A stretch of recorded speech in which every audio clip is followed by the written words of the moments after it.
Today we will have a reading from Rays of the One Light. By thinking, can we arrive at understanding? Truth is one and eternal. Realize oneness with it in your deathless self within. The following commentary is based on the teachings of Paramhansa Yogananda. There are many places in the Gospel where we see Jesus in open conflict with the Pharisees, that is to say, with man-made as opposed to true mystical tradition. In the Gospel of St. Matthew chapter 15, we see a good example of how they and he locked horns.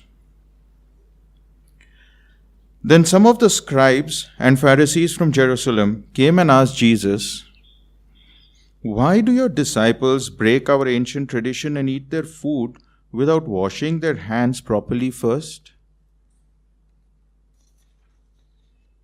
Jesus, after scolding them for their hypocrisy in observing lesser rules so carefully while ignoring the much more important ones, said, "Listen and understand this thoroughly.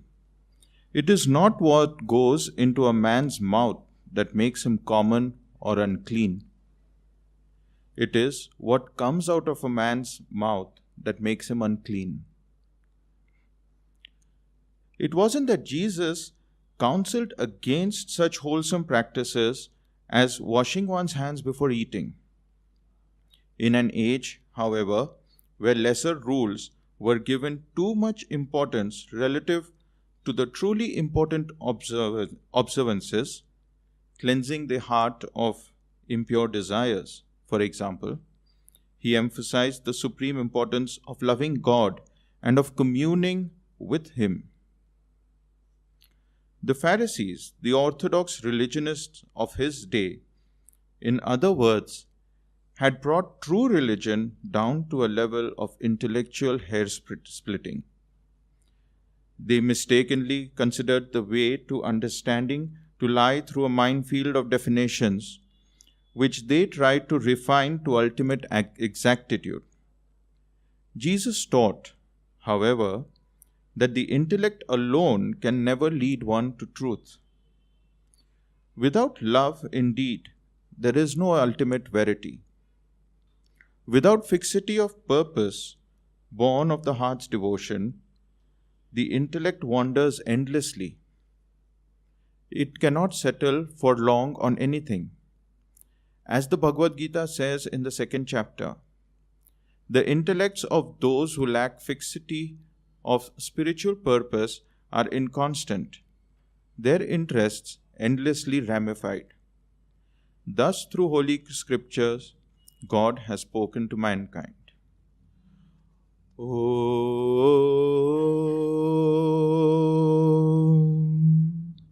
Om, Om.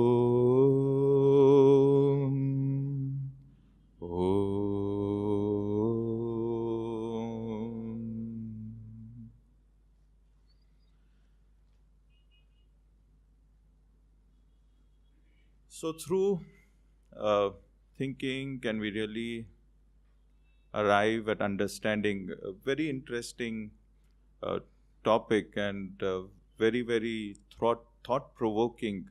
Even as I was reading through this, and I was really wondering about it, because there is on one side we say, and we have seen, we've heard, we've studied, we've read about it, that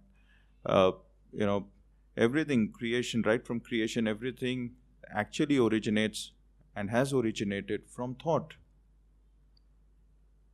And then, therefore, if everything has originated from thought, then why can't thinking, really help us get understanding? But we have seen, through the ages. So I mean, somewhere somebody figured out how to measure distance, how to measure time, how to measure length and breadth and weight. And obviously that came from a thought. And then someone has gone beyond, and through thought has applied these various principles that have been identified, we can say maybe understood, and we have come about with various creations. Somebody has gone and created a building. Man has discovered so much. There is so much that has come into being because of the thought that has gone into it. But if that was true, and if thinking was really helping us to arrive at understanding, then why is it that today in this world we have so much of disharmony? Why is it that our natural resources are depleting? Why is it that we are, you know, not being able to maintain relationships? So there is definitely something far more deeper than just thinking and doing something, thinking and acting upon something. And that depth, as I understand, is probably about being able to commune with God. Even as it has been shared in this reading. I mean, if we see, there are so many areas, so many places today, where we are focusing on the smaller things, which are okay, they are important, but it's not earth shattering if something's not done that way. Whether you spell color as COLOR or COLOUR, how does it matter? But yet there are so many who are so stuck up about it, about how you will spell color. It does not matter. It doesn't matter to the color red or the color orange. Whether you said this is COLOR red or whether this is COLOUR red, it doesn't matter, but we still hold on to it. How does it matter? What are we focusing on? What is more important? I mean, for obvious reasons, I don't want to say it over here, but then there are certain things we are seeing in our own country, where one kind of life form somebody wants to protect at the cost of another life form. Does it make sense? Does it make sense? Somewhere it does not. So where is the thinking going? And this kind of disruption is taking place more again, because there is somewhere there seems to be a lack of that connectedness, that deeper connectedness with the divine, the source of inspiration. Yes, by deep thinking and connecting deeply, there is an intuition. Each one of us are gifted with the ability to be intuitive. But are we tapping into that in the right way? Yes, someone's intuition may guide that person to probably make the incorrect choices, be it financial decisions, be it in relationships, be it in the choice of work that somebody is doing, whatever it may be. Whereas on the other side, someone who's more deeply meditating, more connected with the divine, experiences that the intuition really helps and guides that person. It kind of kicks in instantly.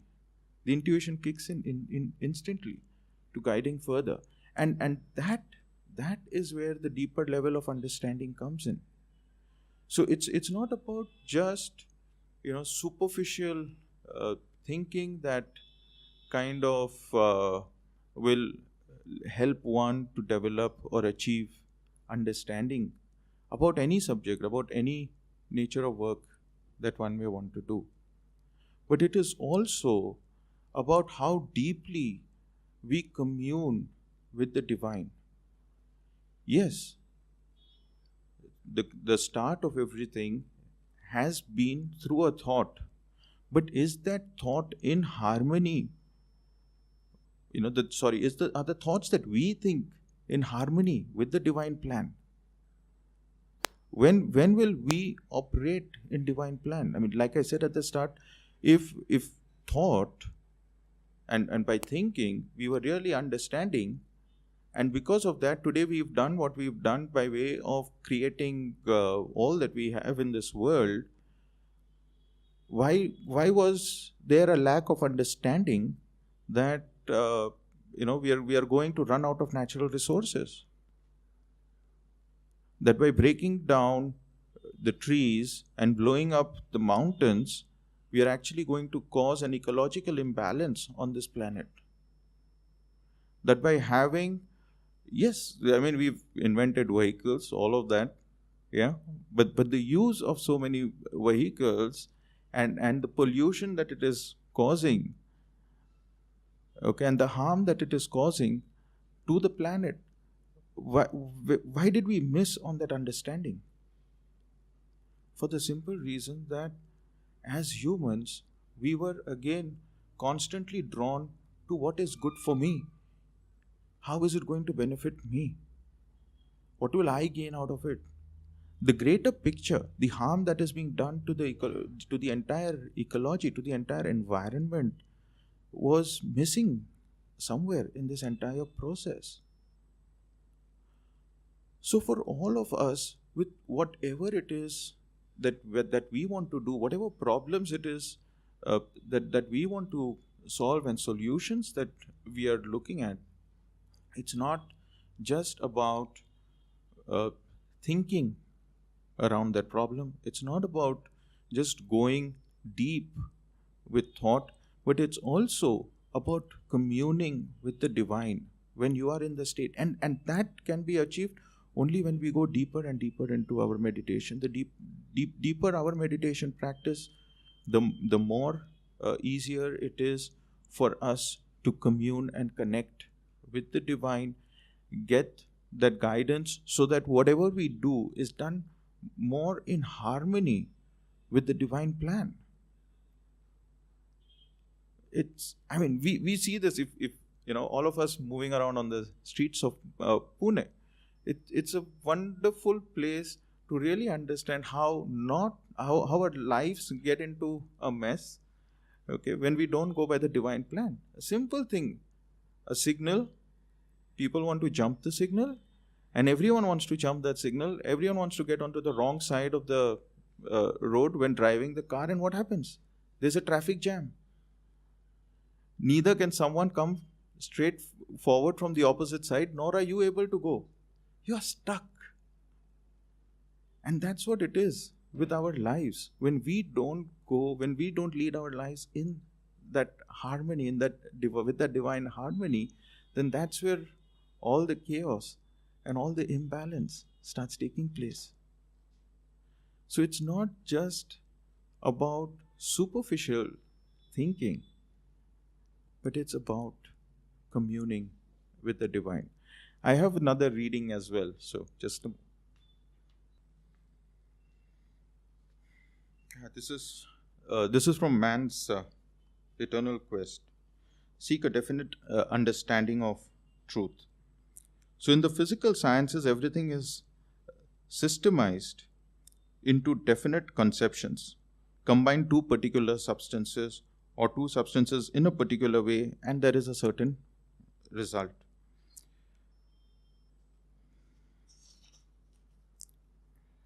Every effort you make to follow these instructions will bring you to a definite understanding. Some read a little of spiritual law and then put the books aside. That is not the way to self-knowledge. You must make these truths a practical part of your life. Science and religion go hand in hand. All the results of scientific investigations are definite and are connected by reason, whereas religion is often dogmatic. When Jesus urged his disciples to have faith, he didn't mean blind belief. It breaks my heart when I see blind dogmatism For it is one reason why the majority of people have no real interest in God. Although there are nevertheless many who are interested in God, real seekers are few, because hardly anyone tries to understand his way out of this dream drama. Few of his children appreciate the gifts of the Heavenly Father, and of those who do, fewer still try deeply or scientifically enough to know him. Those who want to seek him earnestly should learn how to do so scientifically. So, here also it is being said that, yeah, there are seekers, but seekers are few. Many of us want to know God in meditation, want to connect with God, to be in that harmony. But are we putting in that effort? So it is very important that not just superficial thinking, but deeper diving, deeper connect with the divine is what will help us to get in tune with God, to commune with the divine, and to make sure that our actions, the words we speak, how we treat people around us, how we behave when we are in public or when we are alone, all of that will really be divinely guided if we are in tune with the divine. So let us now take a moment. Let us all close our eyes. I'll lead you all through a short meditation. Let's just close our eyes, sit upright.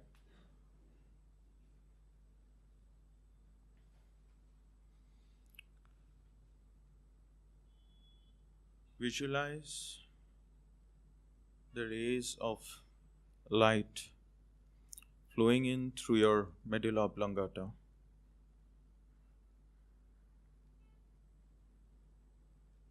And from the medulla oblongata flowing in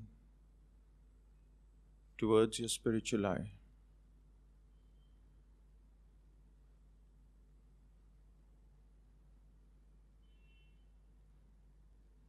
Visualize this ray of light now filling your brain cells.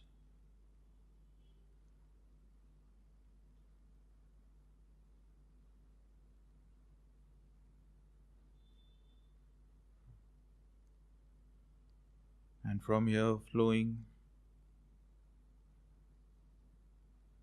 in towards your heart. See your heart filled with this light.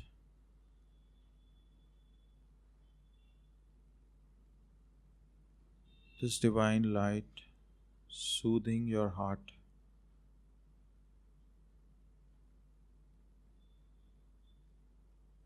Our heart goes through a lot of ups and downs, a lot of beating, if I may say.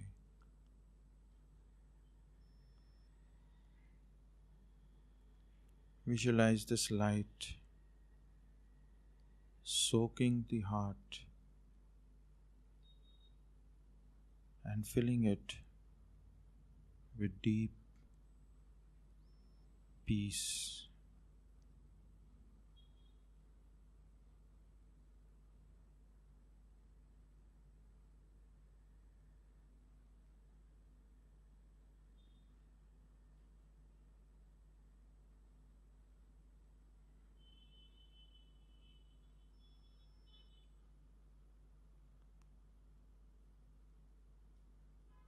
Now visualize the light within and around your heart expanding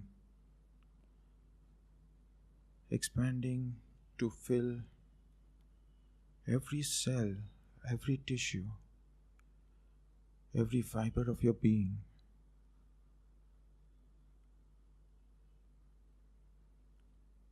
Your entire being be filled with this light.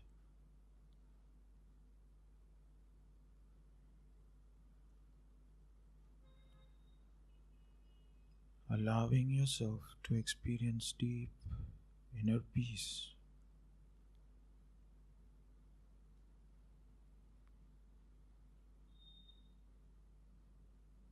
deep inner peace.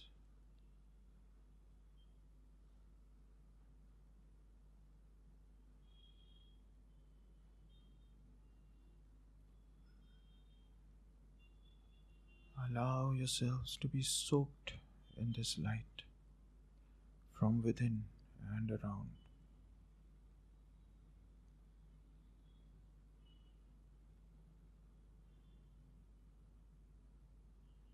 Remain in this light, remain in this peace for some time now.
Now expand this light around you, spreading and filling this entire room. Visualize this light filling this entire room, this entire building.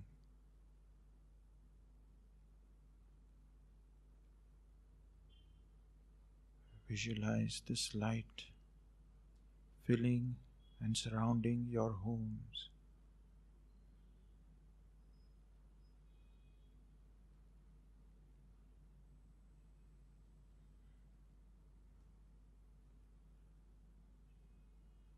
Visualize this light now filling and surrounding your workplace.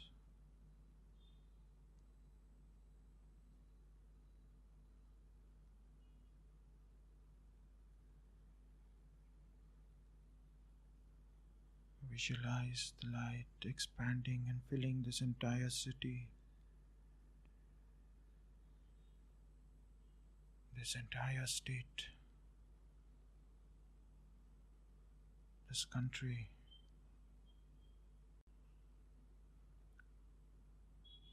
and every country in this world. Every country being filled with this light, being soaked in this light.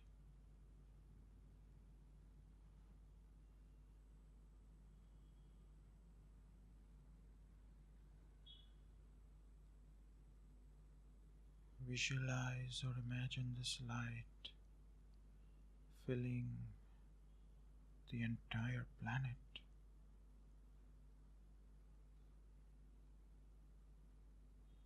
surrounding the entire planet.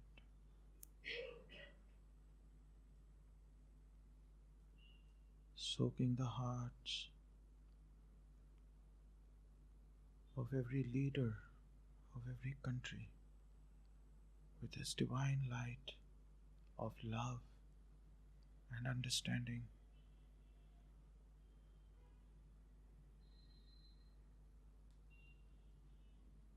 Visualize or imagine this light filling the heart,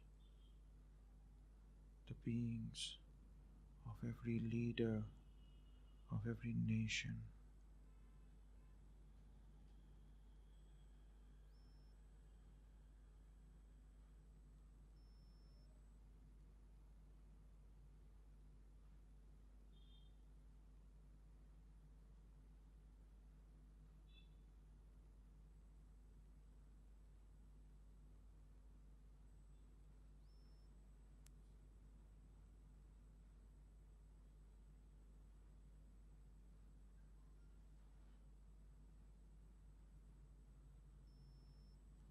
And now, very softly,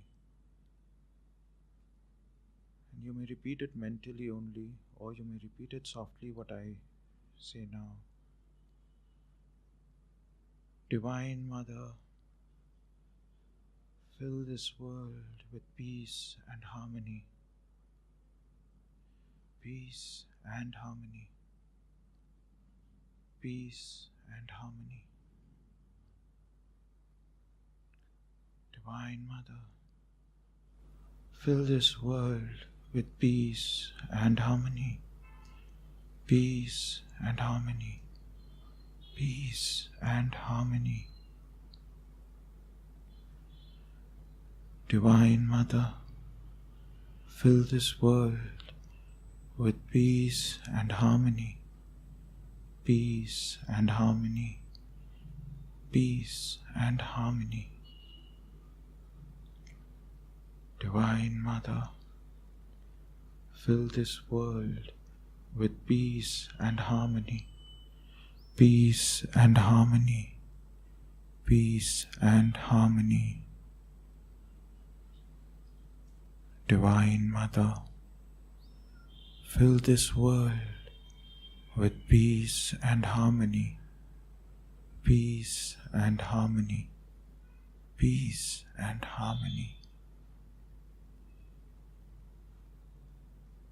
Divine Mother, fill me with peace and harmony. Peace and harmony. Peace and harmony. Divine Mother, fill me with peace and harmony. Peace and harmony. Peace and harmony. Divine Mother, fill me with peace and harmony. Peace and harmony. Peace and harmony.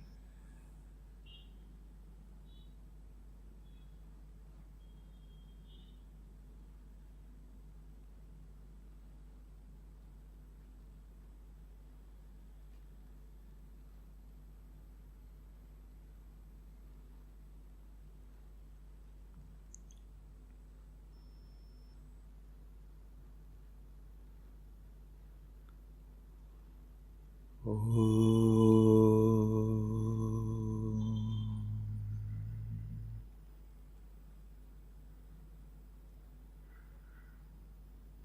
may gently open your eyes whenever you feel like.